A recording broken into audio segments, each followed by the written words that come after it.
Alright, hey, hello everyone. So today I was going through the picture, video, and GIF thread on our college football, and I came across Lamar Jackson's lone touchdown pass on the day against Florida State to Seth Dawkins.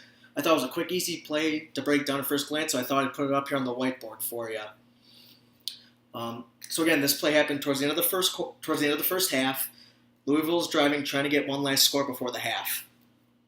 And up here, I've drawn up both the formation Louisville used, as well as Florida State's defense and setup. These red squiggly lines right here these are pre-motion movements by these two linebackers. So they were both kind of up here, over here, and then they shifted or rolled this way. So before we kind of get into how the touchdown occurs, tell you what's going on right here. Florida State is bringing some kind of stunt up here where they're trying to confuse the offensive line and get pressure on Lamar. Most notably, the rotating of the linebackers to bring heat off the edge towards the tight end, as well as this loop here made by the three-technique tackle. So it's a basic drop-back pass. So the offensive line, the way this sets up, is the right tackle ended up picking up this end right here. Tackle backs up and takes on this end. So they were trying to create confusion here among these three, but these three linemen handled it really well. This guard and this center double-teamed the nose guard. But then when the guard saw this defensive tackle coming around, he came off and picked it up. This guard kind of chased him with it. In all reality, he probably should have stayed home once he realized the stunt was coming around and checking back this way. But they still took care of it pretty well. And then the running back saw the backer coming off the edge and picked him up. So that's how the pass blocking of that play set up. Over here on the far side of the play, towards the sideline, they had a basic go with an out route. And then over here is a smash route. The smash concept is a corner by the inside receiver and a curl route by the outside receiver. So this is right here is what's called a smash concept. So Florida State's defense was a cover one. They tried to make it look like a cover two at first, but you could kind of tell the safety was cheating towards the middle of the field, and this safety was coming down right before the play started. So it's truly a cover one. A reason why you could tell it was cover one is because every single one of these DBs turned their head towards the receivers after the snap. So when the ball was snapped, this safety started looking right at Seth Dawkins right here coming up the field, and when he turned out. Same thing here. Actually, I drew this wrong here. So this receiver here even took kind of an outside release and ran his curl. And the corner here did the same thing. He saw him coming, and he turned out with him to run back.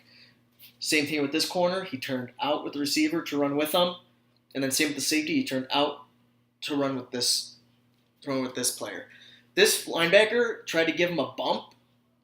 This linebacker gave the tight end here a bump, but then quickly came off it and back to the middle. So it's a cover one. So the two safeties and the corners were manned up.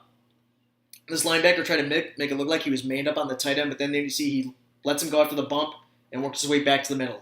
He's probably either manned up on the running back or spying Lamar Jackson. If you know Louisville, it's probably spying Lamar Jackson.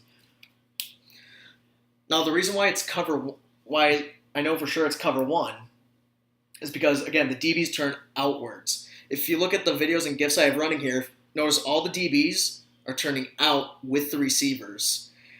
That's a common sign of man coverage, because when you're in man coverage, you're simply running with your receiver. You don't need to worry about what the quarterback is doing. You don't need to look for other routes that might come into your area. So if it was a zone, they might have not turned with the receiver. They would have ran back with the receivers, but they might have been looking inside.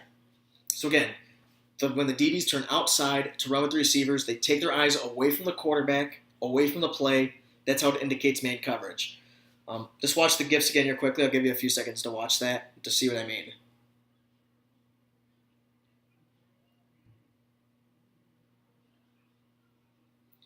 All right, so then the way it unfolds is Lamar is dropping back, and he's keying right here. He's keying kind of these guys right here. It's hard for me to really tell, but this is the area he's looking towards, somewhere between this safety and the free safety. Now the free safety immediately starts dropping back to the middle, but the moment he recognizes smash, he starts to try and come over. That's why towards the end of the play it looks more like a cover two, because the safety recognized it quickly. but still it was way too far to the middle. So Lamar's seeing cover one. He sees the safety coming to the middle, even though he quickly comes over, and he sees the DBs turned out. So he knows he's got cover one, which means that he's got one-on-one coverage almost across the board. But what makes the pass even more, what makes the corner option, the guy Dawkins, who he throws to, a better option, is because he knows it's cover one. So the safety is responsible for the middle. So he knows the safety's cheating this way. Had it been cover two, so like let's say this DB was here, and then this safety was back here, so kind of going to look like this, Lamar might have not been as inclined to throw that corner. But since the safety was over here more, and started his drop towards the middle before coming over, that made the corner an easy throw. The reason why it was an easy throw is, one, the curl route, the receiver took an outside release and was running a curl, which puts the DB between Lamar and the receiver. That's not a good position for this throw, because there's a DB again in the throwing lane. But it's great for the corner, because with the corner or with the Dawkins already having outside leverage on the safety, when he makes that turn on the corner, he's on the outside of the corner. So that means is it looks kind of like this. So that's kind of how he trailed him, which means if Jackson could place that ball outside, which that allows Jackson to place this ball outside, right? And you can kind of see how that's out of the way of the DB's path. So that's how that unfolds over there. So that's just kind of how the play set up. Lamar makes a nice corner pass towards the corner of the end zone. Louisville gets their touchdown right before the half. Hope you enjoyed. Stay around for more.